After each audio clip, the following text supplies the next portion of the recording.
বিশ্বকাপ মানেই যেন স্বপ্নকে বুকে লালন করা, সেই স্বপ্নকে বাস্তবে রূপ দেয়া। এবারের বিশ্বকাপে কিন্তু 48 দলের একটা বিশ্বকাপের কিন্তু লাইন আপ প্রস্তুত হয়ে গেছে, একেবারে সূচিটাও প্রকাশ হয়ে গেছে। কখন কয় তারিখ থেকে শুরু হবে আমরা ইতিমধ্যে কিন্তু জানতে পেরেছি। 11 জন থেকে বিশ্বকাপ শুরু হবে, শেষ হবে হচ্ছে 19 জুলাই গিয়ে। কিন্তু এবারের বিশ্বকাপের সবচেয়ে বড় চমক কি জানেন? 52 বছর পরে একটা দল বিশ্বকাপে কোয়ালিফাই করেছে, DR কঙ্গো। দেখেন, 52 বছরের একটা সাধনা ছিল DR কঙ্গোর, যে বিশ্বকাপ খেলবো আমরা।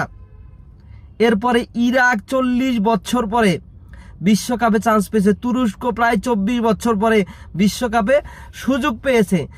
এই যে সাধনা, ভালোবাসা, বিশ্বকাপের বুকে ধারণ করে রাখা, যে আমরা বিশ্বকাপ খেলবো, দেখেন সেই সাধনা থেকেই কিন্তু DR কঙ্গো, তুরস্ক, ইরাক তারা কিন্তু আজ বিশ্বকাপ খেলছে। আমরাও বুকে কিন্তু আশা বেঁধেছি বাংলাদেশ ফুটবল, যে আমরা বিশ্বকাপ খেলবো। সেটা হয়তো 2-4-10 বছরের মধ্যে আপনারা দেখতে পাবেন বাংলাদেশ ফুটবল যেভাবে এগিয়ে যাচ্ছে। যদি এভাবে ধারাবাহিকভাবে আগায় তাহলে 100% আমরা 2040 সালের ভিতরে একটা বিশ্বকাপ খেলার প্রস্তুতি নিচ্ছি, আমরা খেলবো।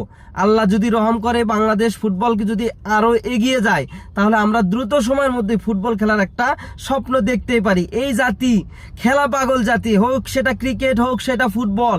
কারণ আমরা চাই বিশ্বকাপ খেলি, কারণ আমরা ক্রিকেটে তো ধারাবাহিকভাবে বিশ্বকাপ খেলছি, কিন্তু ফুটবলে আমরা এখনো কোনো প্রকার যে ফিফার যে বড় বড় ইভেন্ট, সেগুলোতে আমরা অংশগ্রহণ করতে পারি নাই।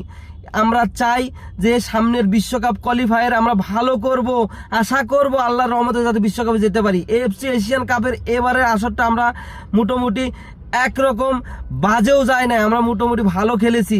সামনের AFC এশিয়ান যে বাছাই পর্ব হবে, সেখানে আমরা ভালো খেলার চেষ্টা করব এবং AFC এশিয়ান কাপে সেখানে আমরা পার্টিসিপেট করার চেষ্টা করব।